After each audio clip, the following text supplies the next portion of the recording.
Taylor Britton, and I'm an education major at Truett McConnell University, and I'm going to be reading for the Cleveland Library today.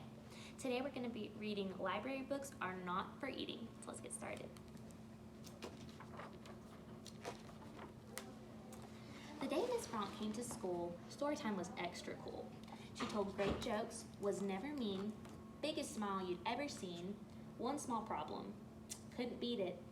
Once she read a book, she'd eat it. She'd say, the end.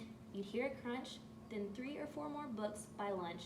Miss Bronk, kids would keep repeating, library books are not for eating. Miss Bronk promised with a roar that she'd be eating books no more. But as soon as story time was done, oops, there'd go another one.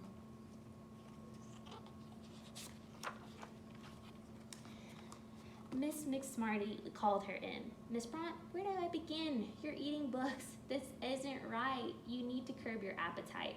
I think you know where this is leading. Library books are not for eating.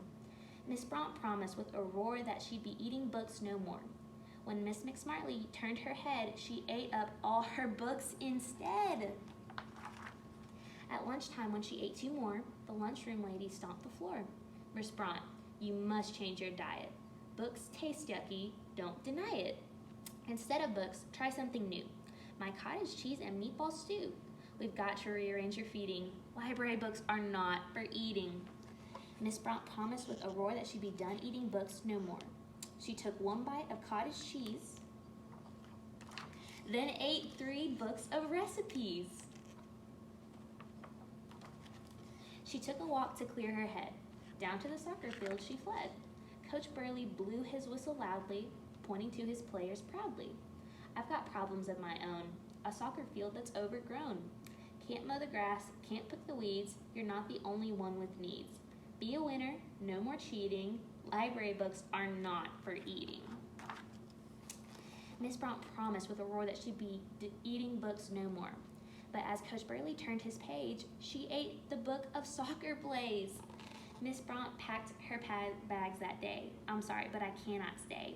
It's not that I find books so yummy, but nothing else fills my tummy. If I could find a bulb or seed, a blade of grass, a bush, a weed. Suddenly, her plan was clear. She'd make the wild weeds disappear. All she had to do was eat them. Let her appetite defeat them. Now Miss Bronk just eats weeds. They fill her dietary needs. The soccer team has gone unbeaten. Not a single book's been eaten. Every morning, right at 9, Miss Bronk leads the story time. And every afternoon at 4, she's on the sidelines keeping score. The soccer field is good as new. Kids run and kick where weeds once grew. The moral of this tale you're reading, library books are not for eating. But then they hired Mr. Finn. The end.